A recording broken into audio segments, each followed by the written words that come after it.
আলু সোয়াবিনের তরকারি। আলু ভেজে নিলাম, জিরে, আদা, কাঁচা লঙ্কা, রসুন বেটে সোয়াবিন ফ্রাই করে নিলাম।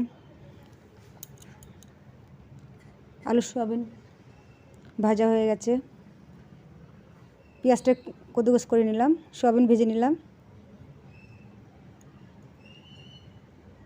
তারপরে তেল দিয়েছি, শুকনো লঙ্কা, তেজপাতা, জিরে, হিং, পেঁয়াজ দিলাম, সব পেস্ট করা দিলাম। ভাজা হয়ে গেছে, টমেটো দেবো, লবণ, হলদি, লবণ, ঝাল, ধনিয়া পাউডার, সোয়াবিন আলু ভাজা দিয়ে দিলাম, মিক্স করলাম, জল ঢেলে দিলাম। ব্যাস 5 মিনিটের সবজি রেডি।